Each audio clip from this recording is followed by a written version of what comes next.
Hello students and welcome to my channel Anita Shiksha. और आज मैं आप लोगों से डिस्कस करूंगी आपकी 10th क्लास की रेजोल्यूशन बुक के first chapter the thief story के बारे में।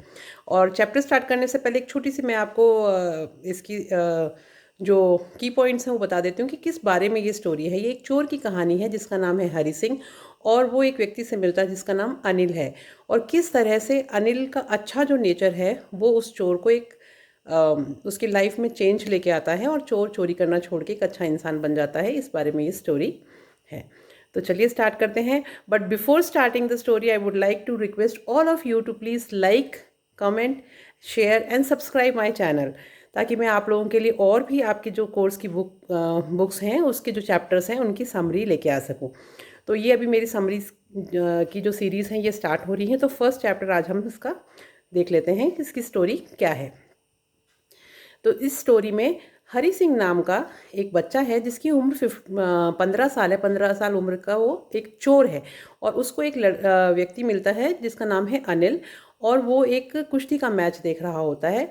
अनिल की उम्र 25 साल है। अनिल एक राइटर है पेशे से, और वो अपनी कुछ किताबें लिख के और पब्लिकेशन हाउसेस में देता है, और उसकी किताबें जब छपती हैं और उससे जो उसको पैसा मिलता है उससे वो अपनी रोज़ी रोटी चलाता है।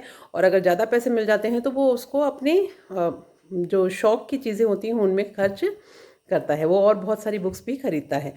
तो जब हरि सिंह ने अनिल को देखा तो उसने सोचा कि अब इससे बातचीत कैसे की जाए।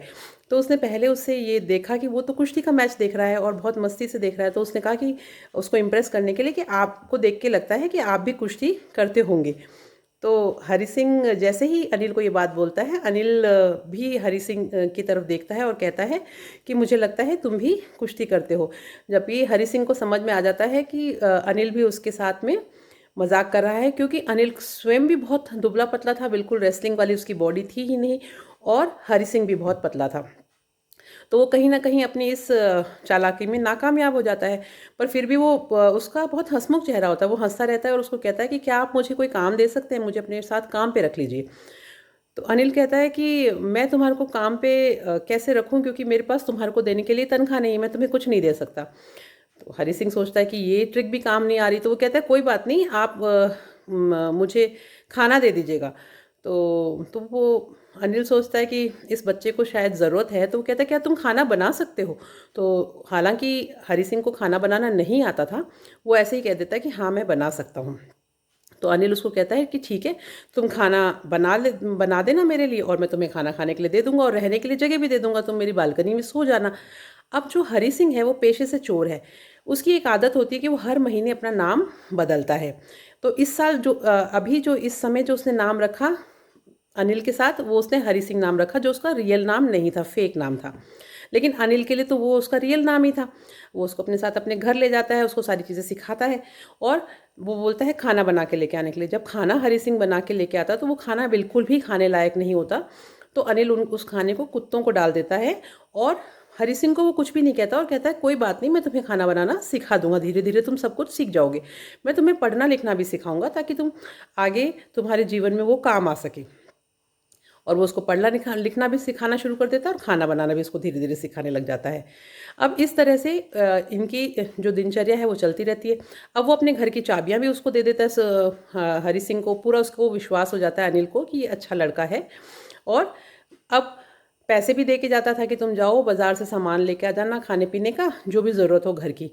हरि सिंह की आदत थी कि जब भी वो सामान लेने के लिए बाजार जाता था उसमें से 1 रुपया वो बचा लेता था अपनी जेब खर्च का। और अनिल को भी कहीं ना कहीं इस बात का पता था कि उसने कितने पैसे दिए, कितने का सामान आया होगा, क्या उसने बचत करी है। लेकिन उसने कभी भी हरि सिंह को कुछ कहा नहीं कि तुम ऐसा क्यों करते हो। उसको पता था छोटा बच्चा है, कोई बात नहीं। हालांकि वो खुद ही उसको कभी कभी पैसे दे देता था कि वो सिनेमा देख के आ जाए। अब यूं ही चलता रहा, 1 महीना बीत गया। तब तक हरि सिंह को अनिल ने थोड़ा बहुत पढ़ना भी सिखाया। जब महीने का अंत हुआ तो अनिल को तनख्वाह मिली, यानी तनख्वाह क्या, उसको कोई उसकी बुक के पैसे मिले जो पब्लिश हुई थी। और वो पैसे लेके जब घर आया तो अनिल के हाथ में हरि सिंह ने देखा कि 50 के नोट थे और 600 रुपये उसने गिने। और गिन के उसने वो पैसे अपने गद्दे के नीचे रख दिए, और उन लोगों ने खाना खाया और वो सो गए।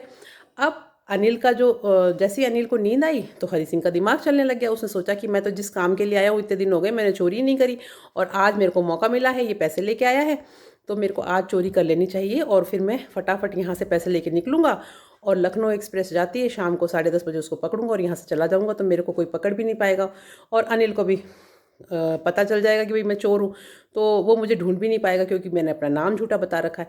किसी भी तरह से वो अनिल के कमरे में घुसता है धीरे धीरे छुप के, और उसके गद्दे के नीचे से वो पैसे निकाल के वो स्टेशन पहुंच जाता है। जब वो स्टेशन पहुंचता है तो उसके सामने ट्रेन खड़ी होती है और ट्रेन छूट रही होती है, धीरे धीरे जा रही होती है, लेकिन हरी सिंह के कदम ही नहीं बढ़ते ट्रेन की तरफ, और वो चाहता तो आराम से उस ट्रेन में बैठ के जा सकता था, लेकिन वो पकड़ता नहीं है ट्रेन और ट्रेन निकल जाती है। उसके बाद में उसको ऐसा एहसास होता है कि शायद मैं ये गलती कर रहा हूँ। किसी पैसे वाले आदमी को लूटना तो वो अपना हक समझता था कि उसके पास ज़्यादा पैसे मैंने ले लिया तो क्या हो गया, उससे उसको खाली दुखी हो। तो हरी सिंह ये सोचता है कि लालची व्यक्ति के चेहरे पर तो डर दिखाई देता है, धनी व्यक्ति जो होता है उसके चेहरे पे क्रोध दिखाई देता है, और गरीब व्यक्ति जो होता है उसको वो एक्सेप्ट कर लेता है कि चलो कोई बात नहीं, मेरे साथ ऐसा हुआ।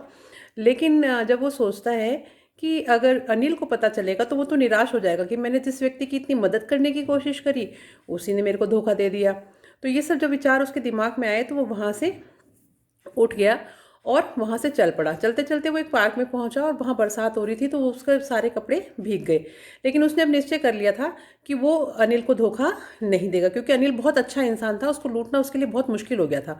तो वो वापस जाता है और जो पैसे चुरा के लेके आता है वो अनिल के बिस्तर के नीचे, मेट्रेस के नीचे वापस रख देता है और सो जाता है।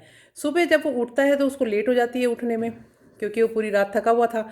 तो देखता है कि अनिल उसके लिए चाय बना के लेके आता है, उसको चाय देता है और साथ में एक 50 का नोट भी देता है और कहता है कि अब से मैं तुम्हारे को तनख्वाह भी दिया करूँगा तो तुम ये पैसे रख लो।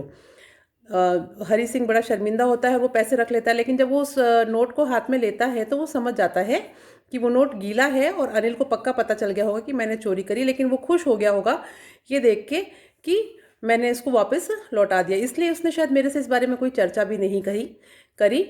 और हरी सिंह पैसे अपने पास रख लेता है और अनिल उसको वापस वैसे ही पढ़ाना शुरू कर देता है और उनकी दिनचर्या वैसे ही चलती रहती है। तो इस पार्ट में हमने देखा कि एक अच्छा इंसान किस तरह से एक चोर को भी उसने मजबूर कर दिया कि वो चोरी छोड़ के एक अच्छा इंसान बन जाए और सही रास्ते पे चले। तो आई होप आपको ये कहानी अच्छी लगी होगी, द थीफ स्टोरी। और समरी के बाद में अगर आपको इसके क्वेश्चन आंसर्स पढ़ने हैं और डिटेल पूरी लाइन टू लाइन एक्सप्लेनेशन अगर आपको देखनी है तो आप डिस्क्रिप्शन बॉक्स में जाके line to line explanation English to Hindi भी देख सकते हैं। बाकी all the best for your upcoming exams, और मैं चाहती हूँ कि आप सब लोग बोर्ड के एग्जाम में बहुत अच्छा करें। अब नेक्स्ट वीडियो में हम इसके क्वेश्चन आंसर्स देखेंगे, जो इंपॉर्टेंट क्वेश्चन हैं जो अब तक एग्जाम्स में आए हुए हैं उनके ऊपर हम डिस्कशन करेंगे। And thank you and have a nice day. Thanks for watching.